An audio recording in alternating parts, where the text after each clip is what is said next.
We like war. We're a warlike people. We like war because we're good at it. And you know why we're good at it? Because we get a lot of practice. This country's only 200 years old, and already we've had 10 major wars. We average a major war every 20 years in this country, so we're good at it. And it's a good thing we are. We're not very good at anything else anymore. Huh? Can't build a decent car, can't make a TV set or a VCR worth the fuck.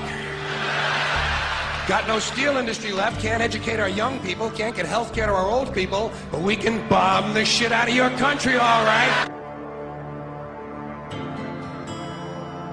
Especially if your country is full of brown people. That's our new job in the world, bombing brown people. Iraq, Panama, Grenada, Libya, you got some brown people in your country, tell them to watch the fuck out, or we'll goddamn bomb them. Well, when's the last white people you can remember that we bombed? Can you remember the last white, can you remember any white people we've ever bombed? The Germans, those are the only ones, and that's only because they were trying to cut in on our action. They wanted to dominate the world. Bullshit, that's our fucking job! And you probably noticed I don't feel about that war the way we were told we were supposed to feel about that war, the way we were ordered and instructed by the United States government to feel about that war. My mind doesn't work that way. I got this real moron thing I do, it's called thinking. And I'm not a very good American because I like to form my own opinions. I don't just roll over when I'm told to.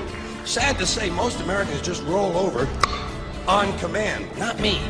I have certain rules I live by. My first rule, I don't believe anything the government tells me. Nothing. Zero. Nope. And I don't take very seriously the media or the press in this country, who in the case of the Persian Gulf War were nothing more than unpaid employees of the Department of Defense, and who most of the time function as kind of an unofficial public relations agency for the United States government. So I don't listen to them, I don't really believe in my country, and I gotta tell you folks, I don't get all choked up about yellow ribbons and American flags. I consider them to be symbols, and I leave symbols to the symbol-minded.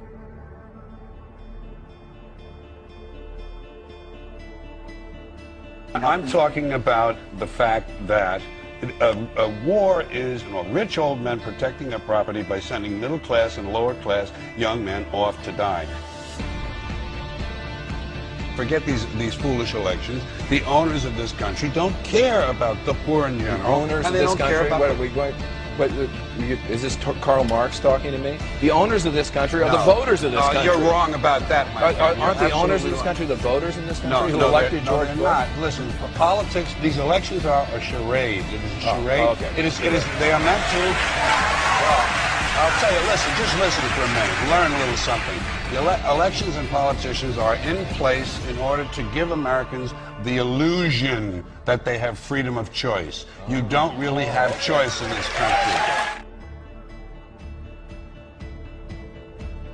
All of the things that are important, reduced in choice. Newspapers in a city, how many? Used to be 3, 4, now it's 1 or 2. They're owned by the same people, and they also own a radio station. Give these people a voting day every year so that they'll have the illusion of meaningless choice. Meaningless choice that we go like slaves and say, oh, I voted. The limits of debate in this country are established before the debate even begins, and everyone else is marginalized. They're made to seem either to be communists or some sort of disloyal person. A kook, there's a word, and now it's conspiracy. See, they've made that something that should not be even entertained for a minute, that powerful people might get together and have a plan. Doesn't happen. You're a kook. You're a conspiracy buff. Conspiracy buff. Not as a result of a conspiracy, but you because... don't need a formal conspiracy. Right. When interests converge, these people went to the same universities and fraternities, they're on the same boards of directors, they're on the same country clubs, they have like interests, they don't need to call a meeting, they know what's good for them, and they're getting it. And there used to be 7 oil companies, there are now 3, it will soon be 2. The things that matter in this country have been reduced in choice. There are 2 political parties, there are a handful of insurance companies, there are about 6 or 7 information things. But if you want a bagel, there are 23 flavors because you have the illusion. You have the illusion of choice. Right. You don't get the real important choice. There's no freedom of choice. That's a great point.